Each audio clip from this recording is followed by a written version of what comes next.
Hello, welcome to the first Lumenswap Show of 2022. It's great to be back with Gl0, my bro Gl0, Jen. Happy New Year's.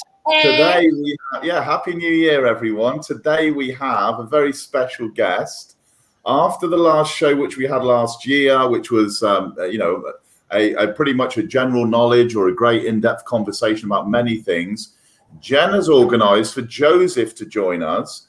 I'm going to allow Jen to introduce Joseph properly, but he's going to help us with some of our questions about tax and crypto and exchanges and all sorts of different things that I know are going to be on the front of your mind moving into this new crypto year. So a very warm welcome to you, Joseph. Over to you, Jen. Take it away, girl.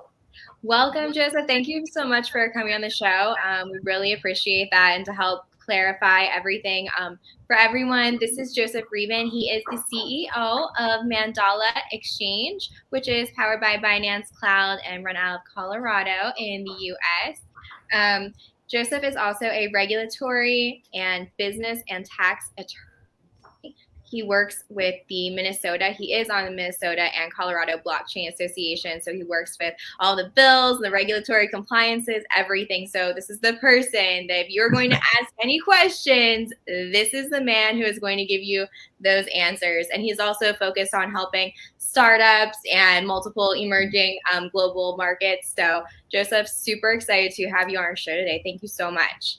Thanks, guys. Pleasure to be here. And absolutely. Just one slight correction. We are based in Colorado, but we run out of Wyoming in the U.S. And our exchange is actually independently operated and owned in the Seychelles. Actually, we have the exchange housed there so that we can take advantage of all the EU and Asian regulatory, guidelines and operate on a global scale. But yeah, it's great to be here, guys. I know one's going to be more focused on tax and regulations and things like that. So let's jump in. For sure. So start by telling us how you got into crypto, when you first learned about it, and how you got involved. Sure. I started just like everybody else as the stock market was boring for me, and I got in as a degenerate trader in 2014, 2015. Really enjoyed, getting in the early days, trading. Obviously, we saw all the, we've seen a few different cycles now. Getting through that in that industry, realized there was a lack of legal representation in the industry in 2015. So I left a business and tax firm I was at in Colorado, started my own with a now former partner, as well as bringing in my dad out of retirement. Actually, it's his birthday today. Happy 72nd birthday, Dad. Love you. You're the best mentor I've ever had. Awesome. I don't know if he liked being pulled out of retirement, but I did it. I also made my mom moved to Colorado to be hanging out closer to his kids. And then I left and moved to Minnesota part-time. So he loves that as well. But I got in on the legal end, started my own firm. Like Jenna said, it was compliance and regulatory based, as well as business and tax structuring for both individuals, as well as businesses and startups, obviously on the crypto front. That morphed into me working with over 50 different crypto projects worldwide since then, working as an advisor or on the board of directors, or, just helping structure the companies to start, writing privacy policies, things like that, legal opinions, you name it. I've done it in the industry in terms of the business side and setting it up from, A to Z. So very well versed in both domestic as well as international, setup. Really, along with obviously legal partners and, accounting firms, things like that internationally. So I got in there, and that morphed into my current role as a CEO of Mandala Exchange. It was originally set up, and I was the outside counsel for it in 2018. It's kind of left for dead in 2019. Myself and a few others said we're not letting that happen because we had a community of about 3,000 or 4,000 traders that were going to be disappointed if the token went to zero and there was no movement on it. We took it back over in early 2020, partnered with Binance Cloud, and now it's my little part-time job of 60 hours a week, which is obviously full-time, running the exchange, and I love it. And we have a great team around us, a great, vibrant community of about 55 to 60,000 users now, somewhere in there, and we're growing rapidly. We crossed $2.3 billion in volume our first year, which is really exciting. And we're building out a lot of cool deliverables for next year as well, just to bring everybody a full-service exchange. So that's my journey. Okay, so when let's just talk about the exchange for a second. I mean, you've obviously saw the exchange, kind of let's call it run aground maybe in 2018, and you say we're not going to allow that to happen. Did you have like a vision then? And if that you had a vision of like what you were going to aspire to achieve, are you on track with that? And can you give us any more kind of insights into what you sort of foresee for 2022? Sure. Let's start with 2018, 2019. We tried a couple of, I say we, the founders of the exchange, I was outside counsel. We just tried to guide them on the business end. Saw a couple of failed build outs with third-party providers, things like that. I think the third-party providing industry just wasn't mature enough for the exchange engines, things like that at that point. And everybody, if you remember 2017, 2018, a lot of these exchanges were just getting their feet wet, right? I mean, the interfaces were not great. The build outs and things that were offered were not, of course, the wide variety of offerings there are now. So it was just basic spot exchanges back at the time, right? That were just cutting their teeth, and they weren't able to offer us really what we wanted. So the old founders kind of left it for dead. And what we saw was just an opportunity to make everybody whole, to to really come in and be the good guys and not let a project come a rug or an exit, and fix it for everybody in our community, which I think we've done successfully moving forward here. And that was what the vision that we saw. Obviously, myself, my CTO, Zach, and a couple of other employees have been in the industry forever. I mean, like some of these guys since 2010, 11, like first exchanges helped develop. And we used our connections as a whole to get to become the first privately held and independently operated Binance Cloud exchange, and still the only one that Binance doesn't own at least a little piece of, which means we can work on our own third-party integrations moving into 2022, which we're really excited about. I mean, if you look on our roadmap, we're building out this quarter, we're building out staking, liquidity pools, yield farming, a lot of token functionality with a bridge to get to all of those from the straight utility token we have now. We just implemented Mandala Madness, which is going to be a total volume competition where the more volume that happens, the more entries there are, and 3 lucky people every month get a little piece of that volume back. It's a nice sizable chunk of money coming back to them either in MDX or USDT. So they have their option how to spend. We're also building out other features on the educational front, on the with Blockchain Academy. We're building out features for our exchange on the accounting and tax side, which we'll get into in a little bit when we talk about taxes. And we're building out just a really robust offering, right? I mean, we just implemented a fiat on-ramp with Indicoin. We're working on our fiat off-ramp as well here. So we can possibly offer people cards and things like that in 2022, debit cards, credit cards, that type of thing. Probably debit to start, of course. But, we're really trying to build out all the features that all these tier 1 exchanges along with us have, because we're at the lower end of that right now. We want to really be at the forefront for 2022. Sweet answer. Over to you, Gl0. Yeah, definitely. So you mentioned there's a coin attached to the exchange. Was that MDX? Can you tell us a little bit about MDX, the tokenomics, and how it works? Sure, that's correct. It's actually designated as MDX on our contract, right? But there were 2 MDXs with Binance, so they actually moved us to MDXT, Mandala Exchange Token, and added the T designation. So when you go to our exchange, make sure you buy MDXT, because there is an MDX listed that's not us. Just want to clear that up.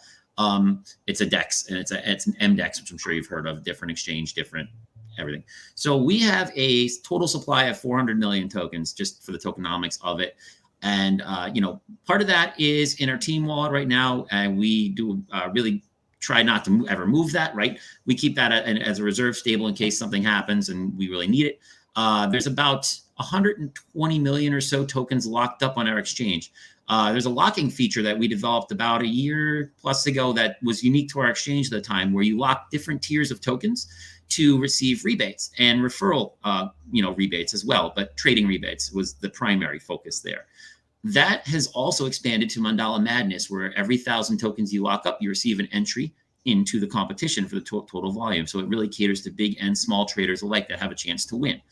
That locking feature allows us to keep our utility functionality, because we're not playing with the supply of tokens, while also keeping some of the supply off the market and decreasing circulating supply, which is really advantageous in a couple ways. It shows how much people are invested in the project, with just about 30% of the tokens locked right now and are going to be long-term holders. So it shows a lot of strength with our community. And it allows people to see, hey, you know, maybe I should get into this competition because there's a lot of entries, right? And there's going to be a lot more volume coming, a lot more trading. So it's exciting for us. It's a basic Ethereum contract. Obviously, when we built it out in 2018 for the first time, and then swapped it in early 2020. The swap being, we swapped our old version from the old contract of Mandala tokens to our new version with our new company, 1-for-1 swap. No fees attached to all our user base because we didn't want the token to die. We didn't want the project to die. So instead of coming in and doing a new ICO, a new raise, and raising funds unnecessarily, we just swapped and gave all of our users, made all our users whole there. That's the basic functionality of the token. Like I said, Q1, we're looking at building out this bridge to allow people to do a 1-for-1 swap with our tokens, so they can do, you know, more of the securitized features, or, you know, on the international side, like the liquidity pools, like the staking, like the yield farming, things like that are going to really enhance the token functionality. So there's that on the horizon as well. So can I come in from a different angle? Because I mean, you're touching on a lot of areas there that I'm quite passionate about as an individual. What's your kind of, you know, having your legal knowledge, tax knowledge, kind of regulatory knowledge? What's your kind of take on DeFi and, you know, these kind of like liquidity pools, staking, and how do you foresee the evolution of that space for our viewers?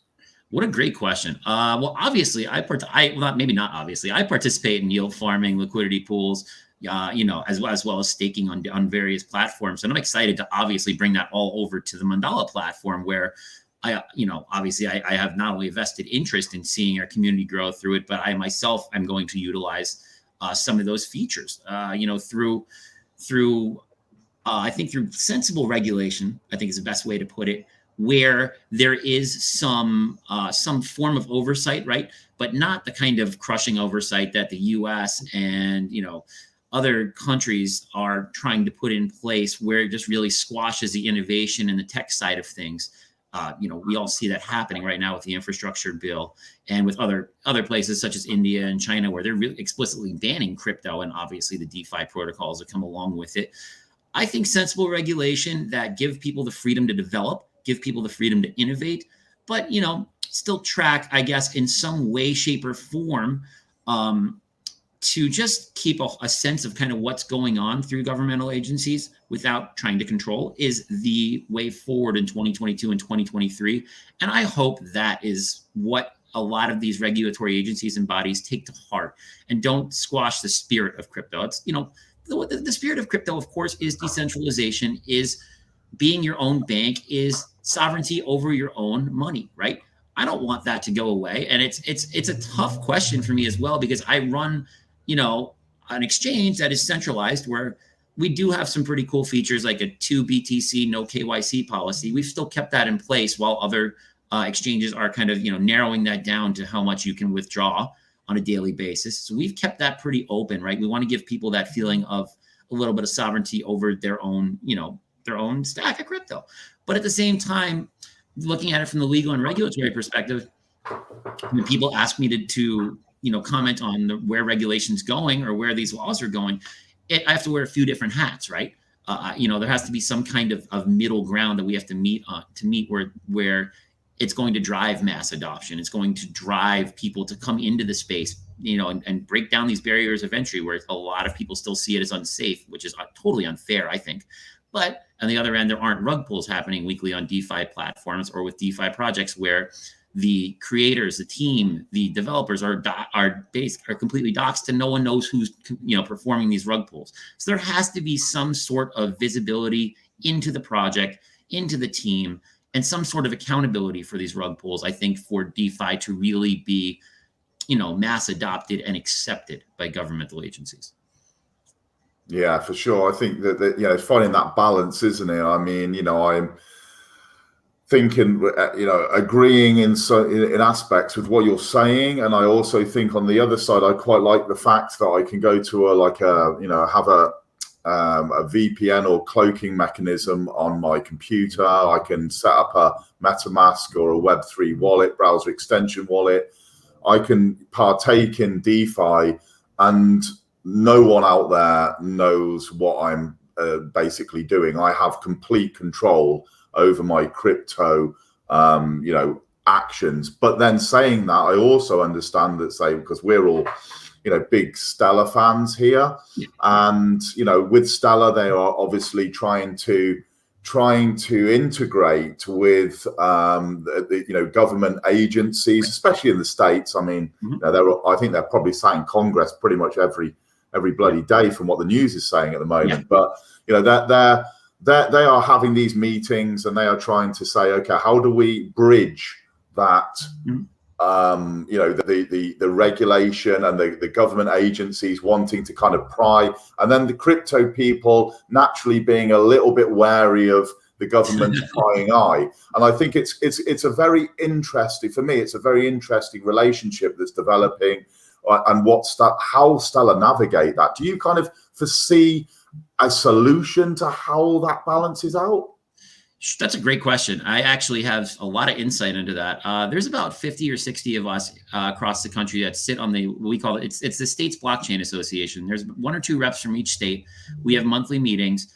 We are working actively on blockchain bills. I'm working in Minnesota with Rep. Emmer, who obviously is well known as one of the big crypto advocates in Congress, and had the pleasure of sitting, with the Colorado Blockchain Association, where we had Governor Polis as well working with. So we get it from both sides of the aisle. Obviously, it's because crypto is really political party blind, so to speak, on the state level, because it's more, you advocate for progressive technology in your state, right? So we meet every month, and we honestly do discuss how to combat the infrastructure bill on the state level, to build out these bills that are sensible for both businesses and individuals to use crypto, to use exchanges, and to transact with it on a just a straight transactional level between businesses and B2B and B2C, really. So yeah, the insight there is that a lot of states here are building out especially over the last year and going into 2022, these bills that are very sensible, that take into account what you've spoken about, both the regulatory schema on the state level, as well as the consumers, insight. And I think what you're going to be seeing is a lot of these bills that are passing in states like North Carolina, states you wouldn't even imagine, states that you would think of as more conservative, but are wanting to get into the tech space and really be tech forward. I mean, you see Wyoming, a very conservative state that has become the crypto hub in the US. You see states like Texas building out a very crypto friendly, capital gain structure and mining structure for these companies, albeit there are still some exchange bans in that state that are not user friendly, but that's being worked on. North Carolina is building out a blockchain bill that's very friendly. That's just a few examples off the top of my head. Of course, you have other states, Minnesota, we're working on one. We're working on implementation. Colorado, where I work as well, has a very friendly crypto bill that we wrote in 2018. And, you see it from all angles, but the states are making much bigger inroads than the federal government at this point, because there's not the logjam at the top of the state level. Everybody wants this innovation. Everybody wants this tech, wants the revenue from businesses coming into their states. So that's what we're seeing on a smaller level, right? And we're trying to push back against the federal government's bills.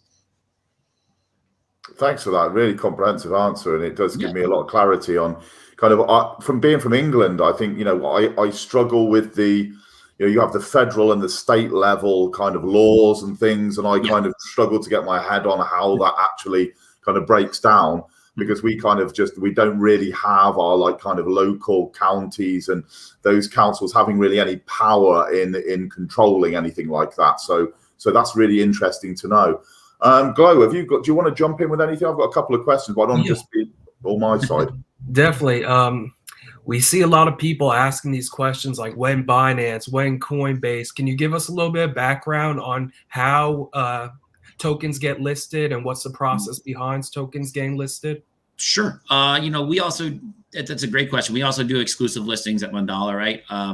We're about to roll a big one out in the next few weeks here. You'll see, with a huge user base. But what we look for at an exchange, And, you know, obviously we have applied, this is public knowledge, we've applied to Mandala, or not to, obviously we run Mandala, we've applied to Binance, we've applied to other top tier exchanges to be listed, and we are in the waiting process with that. But what they look for is an active user base, right? Your Discord, your Telegram, your, you know, Twitter, whatever your socials are, being really active, really populated, and not spam and bots, but real people communicating every day, which, you know, obviously we're very proud that we do. We're a very community-based token, and our community helped us rebuild the project. We did just so you guys know, we did a community raise, all internal from token holders, to, you know, fund the project going forward. And that was something really cool. So thank you to our community. What they also look for is good volume, number of different wallets trading, of course, all the coin market cap stats or CoinGecko stats you'd look for in a token. Active trading, right? If you're sitting there with millions of wallets, but $10,000 of volume a day, that doesn't speak to them, right? That's a dead. They look for hard numbers. So you want millions of dollars being traded in volume a day across whatever exchanges you're currently listed on, or if it's like a Pancake or Uniswap or something like that, wherever it's being transacted. And they look for your roadmap as well. They look for, are you developing? Are you actively innovating the project? Are you integrating more Web3 type designs to your project, whether you're a token or an exchange or a protocol? Well, it doesn't matter what it is, right? They want to see that you are actively moving forward with the space. So those are some of the things that are looked at. And those are some of the things we personally look at as well. Okay, great. And we got one user that left a comment asking a question. Do exchanges like Coinbase and Binance send out tax forms to account holders? Sure.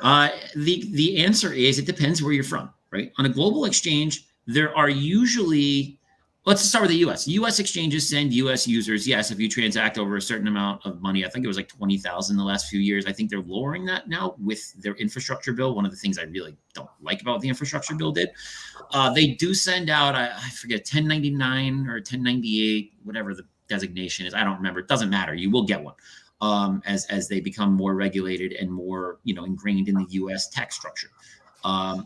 Internationally, they do not send, if you're using international exchanges out of the US, no. They by and large do not send tax reports at this juncture to the US. Will that change in the future? I imagine so. As the laws become more, you know, conjoined around the world instead of kind of sectioned off and you know, basically in silos. Yes, I see that happening, and I foresee that happening in the next 5 years sometime. What they do now is most exchanges give you what's a CSV file, right? If you guys aren't familiar, it's kind of like an Excel spreadsheet of your trades. It tells you where, when, what your commission was, what your fee rate was, what your token, you know, how many tokens you traded, and all that good information, right? What your maker taker fees were, all that. That you upload into a software. Our firm right now uses Bitcoin.tax. It's a pretty well-known software. It's very comprehensive. We use that for our tax filings that we do for individuals and crypto companies. Like I said in the beginning, I've pretty much given that side of stuff up to work on Mandala full time, but we still have other attorneys working on that underneath me at the firm I started. And that is what we use. We are also going to be integrating Accointing, ACCOINTING. They have a great comprehensive list of tools. We're integrating them on the exchange. They run in multiple countries. And they even have a really cool new slider where you can put every trade in and see what your taxable income is going to be, you know, with playing with different methods of accounting. So they're very comprehensive. They're really good. But yeah, long story short, I see that happening in the next 5 years or so, where there probably will be tax documents sent to multiple countries, to multiple jurisdictions as the user bases and the masses grow for crypto, right?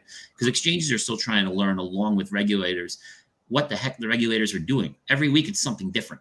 And I mean, you know, your head spins when you try to stay on top of it. So, you know. Joe, talk to us a little bit, if you would, about, you know, these kind of city tokens that we're seeing popping up in the States, you know, where you got like the Miami coin, is it? And another city, and they're starting to maybe create some revenue for taxes and, you know, for you know, public projects. You know, what's your take on what's happening on that front? I love it. It's a great, first of all, it's a great usage of a great utility usage for a token, right? I mean, if you're doing a city token, some of the proceeds are going to benefit the homeless or going to benefit, you know, basically the underserved communities in those cities. It's great that you mentioned Miami. I've been to a few different conferences down there this year, spoken at a couple of them, and actually we're building out part of our education platform for, for school districts and for universities, specifically in the Miami and region. So it's very important that people do get educated on these tokens, these city tokens, first of all, and see what they do. A lot of cities, a lot of states are now allowing you to pay your taxes, and this number is growing. Pay your taxes in Bitcoin or Ethereum or a stable coin, just, to get people into crypto, to get people used to that, because they understand a lot of their user base is invested or trading crypto already. Would I advocate to pay in that instead of fiat? Probably not, because I think, obviously, personally, crypto obviously appreciates much faster than fiat. I wouldn't spend it on my taxes. But if that's what you have and you're fiat poor, like a lot of us are, we really just put our stuff in crypto. It's a great thing to have. So I do like the premise of these tokens. I'm waiting to see how they actually function, right? That's the big question. Is this money going to just flow back to state coffers and do nothing? Or is it going to actually help and going towards the stated purposes that these tokens have been developed for? That is what the jury is out on, and that's what I'm watching for the next couple of years. One thing I think is going to be good with the city coins is the transparency. That way you can see where the funds are going. Right. You are also seeing a lot of these privacy coins. Where do you see regulations going on the privacy coins? Do you think that privacy coins are going to be a thing of the future, or where do you see that going? Well, that's that. Privacy coins are tough, right? They've been around forever. We've all seen them forever. We've seen them in arrows of the world since the early days of crypto, right? And privacy coins have just exploded because a lot of people, like you were saying before, there's that push and pull between governmental regulation and the need for or want of anonymity in crypto. So it's going to be really interesting to see where this sector goes. Obviously, governmental agencies want to regulate it more. They do push narratives that were probably more appropriate back in 2012, 2013, 2014. There's really Silk Road, the dark web days when the dark web was booming, right? Of course, and it was actually a much larger percentage of transactional, value of crypto. It's still a thing. It's still around. We're not blind to that fact in this industry. We know it's there, but I think the percentage is so much smaller. It's infinitesimal now, since this is a $2.5–3 trillion industry based on the day at this point, and it's just growing. The whole crypto market, that is, not the black market, of course. I think that privacy coins are going to still be around because developers are always going to be, as we've seen so far in this industry, governmental agencies are playing catch up, right? They always are. They always have. First, it was on the regular exchanges, this centralized exchanges, and what the regular tokens were doing. They had to come out with their ruling on Bitcoin and Ethereum, which they did in 2016, 2017 era, at least in the US. Then it's DeFi. Next, it's going to be NFTs. But they're always going to be, or what I'm seeing is at least reactionary to what the market's doing, because the anticipation you can't really do in the tech industry too much, because somebody's just going to, go around it, whether it's developing a new protocol, a new chain. If they put out forward-facing or forward-looking, regulation, you can't really, at least what I've seen so far. So I think there's always going to be a space for privacy coins. I think people just need to be understanding and wary of the fact that it's not going to ever take over the whole market. Privacy coins are not ever going to dominate the crypto market. And that's not where the primary usages and everyday usage for mass adoption is heading, right? It's heading for things like ownership. Where we have NFT companies, and I've worked with some projects that are developing out NFTs that show ownership of properties or of collectibles, or of collectible, I mean like luxury cars, yachts, things like that, where it's cool 3D NFTs that attach to it, right? But it has maybe like your deed, your mortgage, your statements, all your owner statements that are locked into that NFT. That's where I see the ownership piece is going. That's where I see the practical uses going and the mass adoption going. So it's privacy coins will have a role, but it's not going to ever be all privacy coins. We all know that. When you talk, you touched on NFTs, which I think is quite an interesting topic. Certainly on the back end of 21, it was a boom year for NFTs, wasn't it? It really came onto the scene. What do you give us a couple of areas? You touched on the kind of ownership with the car or anything, and getting like a cool 3D NFT. What else do you see NFT or as NFT use cases, like going through 2022? Sure, unlimited. Honestly, how imaginative can you be, right? What's cool is that it started with the art collectibles. It started with the, just fun major artists moving their stuff from, canvas art to really graphic art, or developing a graphic art alongside a piece of canvas or an artwork to own, right? What I see is the ownership properties. I like to call NFTs smart contracts 2.0. That's the way I like to refer to them, because that's where I see it going. I see it being practical usage for whether there's crypto wallets embedded in it, whether there are properties attached to it or collectibles attached to it. That is the everyday use case that I see. These companies are going to use it for marketing of limited edition products, like big companies like Adidas, Nike, Coke, Pepsi. I mean, we already see that happening, right? The example I gave about a year and a half ago, probably in my first interview, was how cool would it be to have an NFT of, LeBron signs a basketball you have signed, right? You have it in a case, but your NFT is him actually signing the ball where it's dated and timestamped on chain. That's immutable. That's 101. And that was the vision I saw for it when I think I did an interview back in March of 2021 or so. And that's where we're seeing it go. So that's where I see the use case for the NFTs going, and steering away from the collectible, like everybody can create a piece of artwork, steering to the more practical everyday usages. And I think that's what governments, more importantly, and regulatory bodies want to see, because it's the same as drafting contracts, which they're familiar with.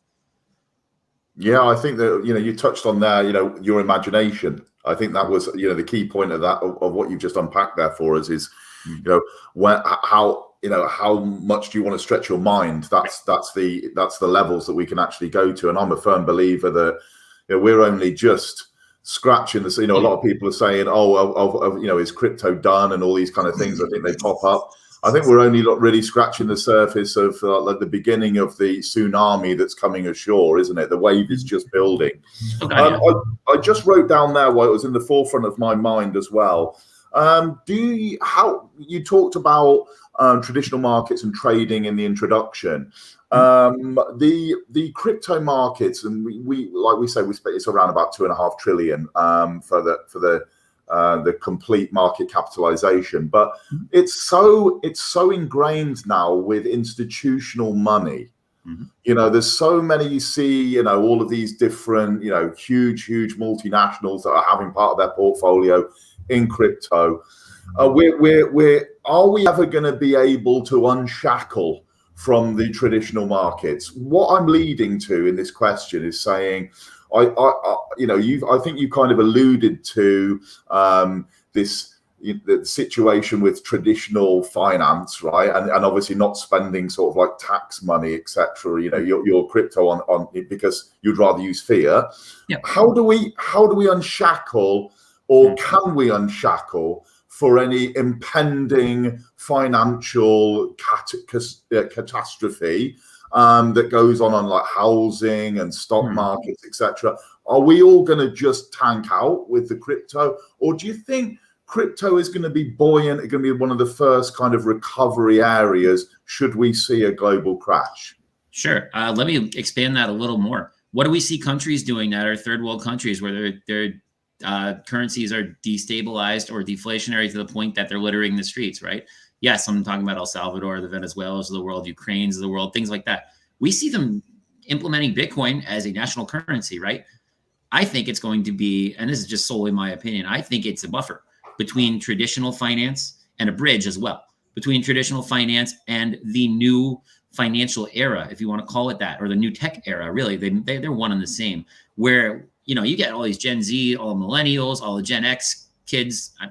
I'm 39. I still consider myself a kid sometimes. It's great.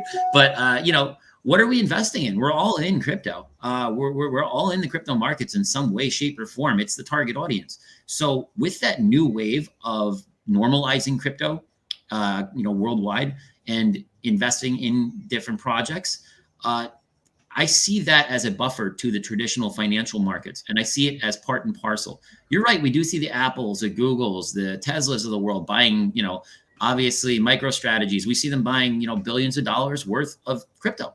Why? Because they're forward thinking. They understand where the market's going. And,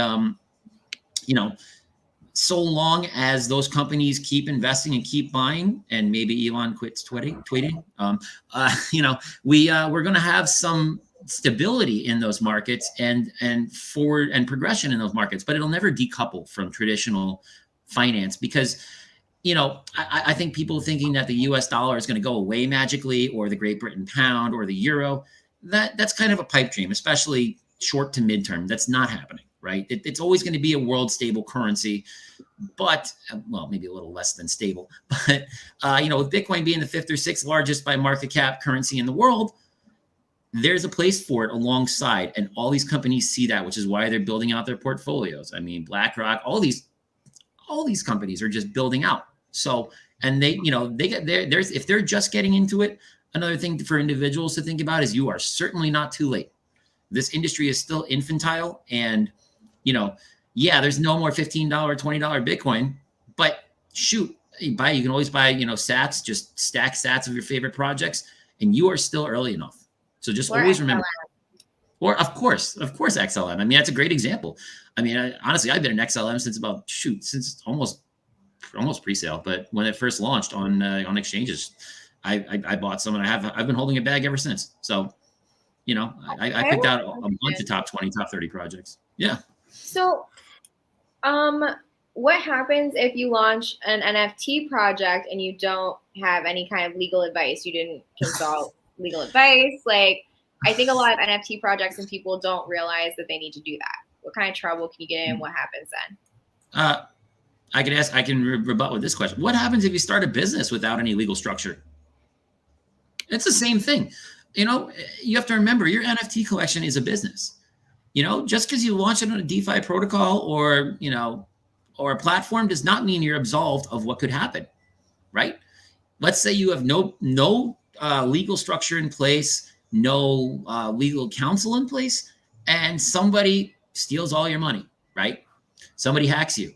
Well, if you didn't set up the proper protocols, you're the one that's liable, right? It's going to fall back on you and your team and anyone that's forward facing in a managerial or a director position of that company. And if you produce them all by yourself, even worse, you are the one on the hook for other people's money, right? So long as there's no terms and conditions, privacy policies, things like that the exchange or the NFT marketplace may supply that absolves you of that. So it is crucial when you're putting out a project. I don't care how decentralized you want to be. That's fine. It's crucial you consult with a lawyer, consult with a good business attorney in this industry, please, not just some general injury, you know, ambulance chaser lawyer. That's not going to work. They don't understand the crypto industry at all. So please consult with someone in the industry that knows how to set you up properly. I don't care who it is, just someone local to your jurisdiction where you're going to be running and have the company based out of. Get a legal opinion about your project, and make sure that you have a good white paper for your project that states all these privacy policies, terms and conditions, and states the risks of investing in case something happens. That will, you know, basically take you off the hook and put the risk back on the user, which is what the spirit of crypto is anyway. The user understands the risk of crypto. The user understands the risks of investing in new marketplaces, right? But you don't want to be liable for your whole user base. And that's easy to track now since every transaction is on chain. Somebody can just say, hey, we put it in this wallet. We got this NFT, rug pull, you know, and if your face is visible, you're liable. So just be very careful about that. Great question, Jenna. Thanks. What else we got? So I hear a lot, best cash out strategy is not to cash out. That way you don't have any tax implications. Is that true, or can you give us a little bit of insight on that? Sure. There's a few different strategies here. Depending on when you got in, right? And how frequently you trade.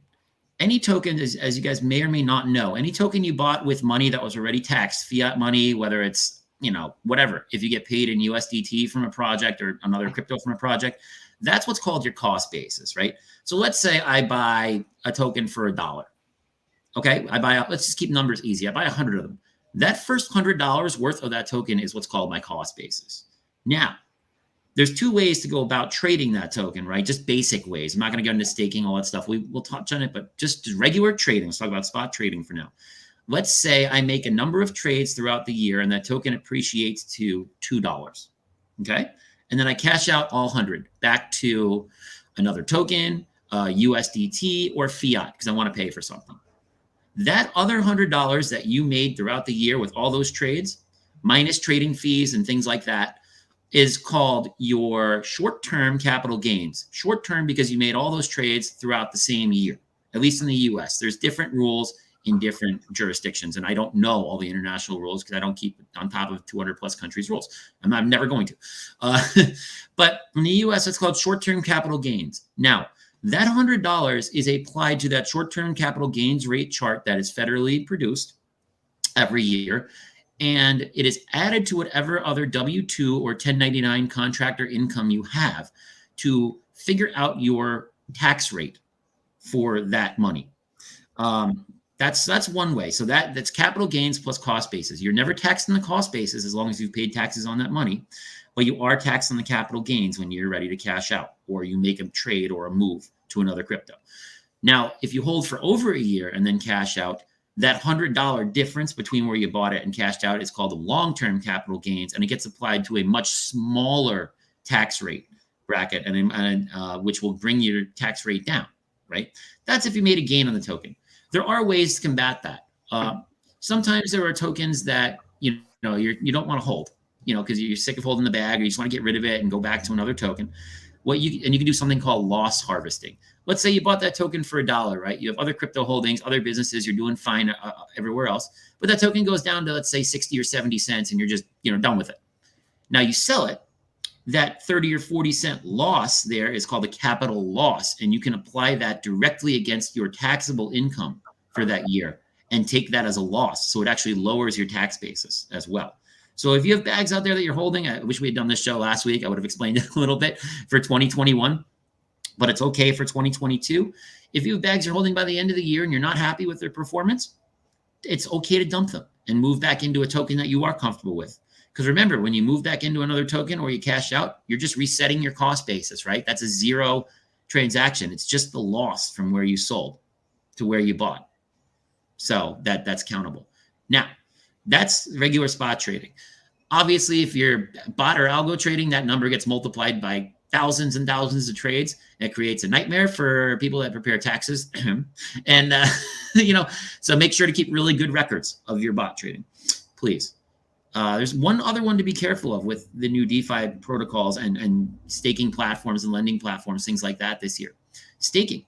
If you receive, basically equivalent to a dividend, right, from staking in that token, that's counted as all income. So let's say you stake $100 worth of XLM. Let's just say you stake it somewhere and you receive throughout the year $50 worth of XLM dropped to you, right, on a 50% APY. Let's say there's a platform that does it or whatever.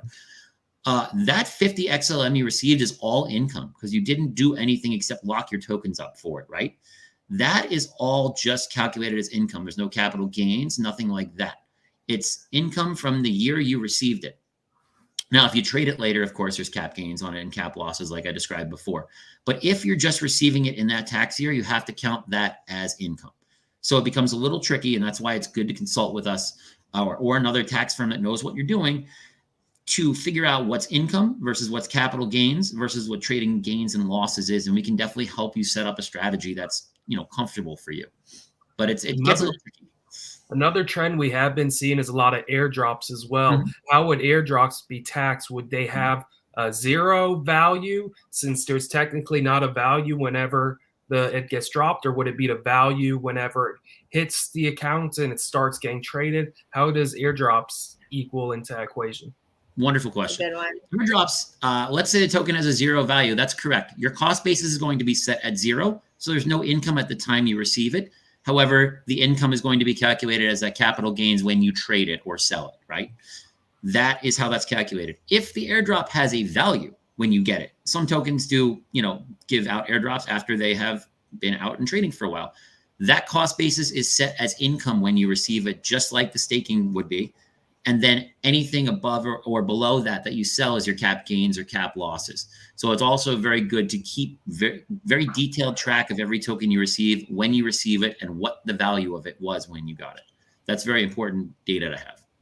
What can you earn, Joe, in terms of here in the UK? I think we're around about £12,000 a year we're allowed to get as capital gains allowance. Do you have anything like that in the States where you can actually have, earn a certain amount that you can pull out into fiat before you have to start paying tax? You do. For short term, I believe it's, shoot, I have to look it up. I know long term is 40,000 at a 0% rate per individual and 80 for a couple. Remember though, that gets tacked onto your regular income, right? So if your regular income is above $40,000 a year or 80,000 as a couple, then you are going to be in the next bracket up because it tacks on. The next bracket up is only, I think, 10%. It stays pretty low for long-term cap gains. And even short-term cap gain stays lower than your regular or marginal tax rate is what it's called in the US. So there are clearly defined charts that the federal government puts out every year. I'm just not looking at them, so I don't have the numbers ingrained in my head, but they are pretty broad. I mean, one of the bigger jumps is that mid-range, or it's really benefiting middle-class families, where it's above 80K, but below like 400K or so, that there's a much lower tax rate for both short-term and long-term trades that most people are going to fall into that are trading crypto if you have any decent investment in there and you have a decent, everyday job, especially with two people on a tax return. So it definitely behooves you to look up those there's the tax brackets for long-term and short-term capital gains, and just do some rough calculations to figure out where you're going to be with your trading and your regular income combined. Thank you. That's a good question. Yeah, definitely. Gl0, have you got anything else? If there's anyone that's got questions, by the way, in the chat here, let's fire these questions to Joe while we've got a couple of minutes left. Sure. Because it's best to get them ironed out now so that you're squared away with what you need to be doing in 2022 with your taxes. Yeah. One that's been put here by Simple Potato Joe is that it's regard to our yield farming again. So let's just say we've got 2 tokens and we put them together to make a liquidity pool token, and that starts creating a yield. Is that income as well? Yes. It is income when you receive it at the price. It's the same thing as either an airdrop or staking when you're receiving those tokens back. So the price you receive it at is your income, and the price you sell it or trade it at is going to be your capital gains or your capital losses. It's very similar to that. That's correct. Okay, perfect. I'm just scrolling to see if we have any other questions. Blows my mind. You are like... Thank you. By the way, if you guys do have more questions on this, obviously the 2021 tax season is just about to kick into full swing. If you do want to consult, we're more than happy. Typically, we do an initial consultation for free, unlike other law firms that try to gouge you. We don't try to play that game. We really try to help people. And if you feel comfortable working with us, we can do everything from preparing taxes, evaluating, and consulting. If you want to prepare your own, or if you want us to prepare the trading part of your taxes, no problem. We also set up LLCs or trading entities for people that are considered, let me get into that just for a couple minutes, considered traders. Let's say someone's running a bot trading or algo trading strategy where there's a bunch of micro trades a day, right? You qualify for tax trader status in the US. There are benefits to that outside of being what the IRS considers an investor. You can take more deductions through the business. You can take less qualified income for, basically for 1099 or independent contractor status for those employment taxes, self-employment taxes.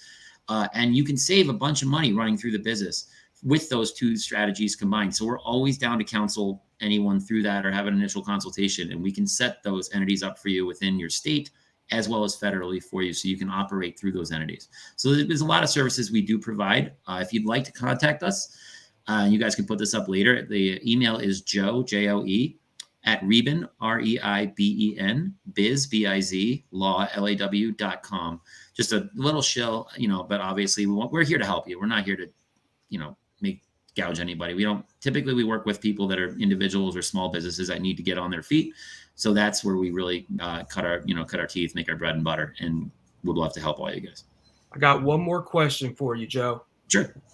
So I've been following closely the XRP and the SEC lawsuit. Well, the Ripple and the SEC lawsuit. Yeah. How do you see the implications affecting the broader crypto market? Oh man, they're going to be tremendous. Just depending what happens. It does from my non-professional point of view, but professional because I've worked against the SEC in a bunch of cases, whistleblower cases. I've worked with them in some of these low-hanging fruit cases they thought were low-hanging fruit and kind of lost out on a little bit. My regulatory side, I do see it as the SEC is fighting a losing battle right now. I that looks like they're sort of grasping for straws, the way that the motions are filing, the public facing documents are filing, or documents that have been leaked, either one, reading through their contents, I don't see a strong, not only understanding or grasp of the application of a lot of these securities type laws to XRP and to Ripple in general. I want to separate the two. Obviously, Ripple, the parent company, is not the same as a token, right? There's definitely a bunch of differences, but I see it as a losing battle long term, and I think it's going to be beneficial for the industry as a whole, because we're going to see that be clarified, just like the Block 1 case was clarified with EOS a few years ago, just like ETH was clarified and deemed to be not a security because it was decentralized enough in 2017. I think this is going to be the next in a line of rulings that will at least try to bring this industry some shape in the US and beyond. Yeah, That's really cool. Yeah, do you want to do that last question, Jen? sure. To your knowledge, has the U.S. government ever confiscated crypto wallets due to unpaid taxes? Yeah, probably in private. You know, there's a difference between, so let's put it this way. There's a difference between tax evasion, right? Where they will tack on, you know, mail fraud, wire fraud, some kind of fraudulent activity, because, you know, there's no debtor's prison in the US. There just isn't. What happens is you do get fined, right? You get fined an inordinate amount of money if you try to hide. You know, we see these people that buy 2 or 3 houses with crypto and like 5 cars and then claim they make 30 grand a year. That's not going to cut it anymore, right? There were people trying to do that in the early days of crypto and getting away with it because the IRS was so far behind. But they do have a crypto enforcement division. They have been getting more tactical with their audits on both individuals that are making a high net worth in crypto, or they see it, as well as businesses that they know are buying a bunch of crypto. And it's really a best efforts right now, right? So if you do have crypto in the US and you are making a sizable amount of money on it, or even if you're making gains on it, claim it, because it's better to claim it and try to do it right. If you're going to do it yourself, I would always go to a tax advisor or tax attorney professional that knows what they're doing with these things, or an accountant, or some combination thereof. But if you're going to do it yourself and you make a mistake, no, the IRS will never come after you. They will correct your statement and say, hey, can we have more documents to clarify this, or can we redo it, basically. But if you're making your best efforts to try and file and at least claim it, they're never going to come after you. They're not going to seize your wallets. They're not going to do anything of that nature, right? Where they will seize your assets is like we saw, a great example was years ago with the Wesley Snipes thing, where he owed millions and millions and millions in taxes. And yeah, they seized his assets because he was intentionally not claiming like millions of dollars of taxes. Those are the cases where you're going to get in trouble. But if you mess up and you're, 10, 20 grand off on what you claim because you're trying to do your best efforts and you miss something, no, they'll just ask you to rework it and you work with them. That's great information. That's great information. So what I want to say to wrap this up, firstly, I think that it's been a real mind expander. Lots of people are saying here in the comments that, you've provided a great amount of information. So we're extremely thankful for that and for your time, Joseph. How can we and where can we hook up with you? Obviously, said you've given us the details that you've just spoken about, but I'm talking about the exchange and how do we onboard with your exchange, and how do we start, spreading the word? What's the best way we can do that? Absolutely. So exchange is just mandala.exchange, and the trading platform is trade.mandala.exchange. Pretty simple. It's going to look and feel kind of similar to the Binance infrastructure in terms of the website. We also have a Mandala XEX Telegram community as well as Discord community. So just definitely come in and check that out. We have thousands and thousands of users on each. Really fun conversation. Sometimes, it's good. It's a lot of back and forth about not just the Mandala exchange, but all kinds of crypto related topics, expansion, build outs, deliverables that we're going to be bringing to everybody. We have our team members are always on. That's something we pride ourselves on, is communication to the community. I'm on every day answering questions for a half hour to an hour. I know most other CEOs don't, because honestly, I just like connecting with our community. And I think it's a very vital part in the crypto space to be, especially in an exchange space, to know, for people to know who I am. People, if they have a question, they know they can come and post it on Discord or Telegram, and I'll get it and I'll answer. Not a problem. So please come check us out. Onboarding is really easy. If you're on a Binance or Binance Cloud product, it's free transfers, free wallet transfers, where you refund 100% of the transfers. If not, it's very, very low transfer and trading fees. Our base fee starts at 0.1% of the transaction and goes all the way down to 0.065% of the transaction with the number of tokens locked up. So it's super cheap. I know a lot of other jurisdictions. There's actually going to be an article coming out about Australian exchanges that charge 1% continentally and for their user bases, and we started a tenth of that, right? So a lot of areas, a lot of regions can really benefit from using the exchange. We have over 1,600 pairs. We have all the Binance pairs. We have all the Binance Smart Chain pairs. We have like literally everything that's listed on Binance, along with our exclusive listing that we're building, listings that we're building out, and it's just a fun place to come and trade, and the ease of use is great. And if you need to be educated on it, that's something we are also very proud of. We're building out our own Mandala educational platform called Mandala University with Blockchain Academy and with other independent educators in the industry. So it's going to be full service. You learn how to use the exchange, learn how to kind of, just the basics of crypto. We have a nice Blockchain and Crypto 101 course, 15 hours each, that's up right now. The Blockchain Academy just produced and released to us about 3-4 weeks ago. And, we're moving forward with that build out as well, because we want educated traders. We don't want people blindly throwing money at things, and then when it doesn't work out, blaming the rest of the world. We want people to know what they're trading, know what projects they're getting into, and understand this industry. That's responsible. Finally, one question has popped up, and I think it's important that we kind of just cover this one just very, very briefly, is if we get paid, like myself and a couple of other people in the thread there, we get paid in crypto. So we get our monthly salaries in a token. What's our best strategy there? Well, to honestly, the day you get it, just make sure you know the cost basis of it, right? And make sure those transactions are tracked on chain. Because obviously, if that's your salary, that cost basis is going to be your taxable income, right? It's kind of just like getting an airdrop, just like getting a staking reward. It's your salary, it's your income. And most of these companies, if not yet, will be providing some sort of self-employment documentation within the next couple of years, because they're going to be mandated to, right? A lot of crypto companies in the US do provide 1099s to their independent contractors and W-2s, where crypto is just calculated into USD. So it's a straight it's a straight transactional, event there, because obviously they're paying people out. And if they don't supply those documents, they're on the hook right at the end of the year, because they need to explain where their money goes. And if they're not showing it going to payroll, well, can you imagine if Coinbase, when all their employees, they didn't show the money going to payroll, they'd be blasted by the IRS and pay tens of millions, hundreds of millions in fines. So they have to show where that money goes. And you have a duty, once they provide you with the documentation, to report that. If you don't, it's all on you. And that's when you get in trouble. So basically just keep good records is the best thing I can advise you to do. And like I said, work with a tax professional in your jurisdiction, because there's probably some deductions and some things you can do to minimize your tax liability that you haven't thought of as an individual, because we've been in the industry for a long time, or somebody that's been around for a long time, and we know the ins and outs of it. Thank you very much, Joseph. Yeah. It's been a real eye-opener, as I say, and once again, for myself and the team here, thank you. I think we're all more knowledgeable tonight, so appreciated.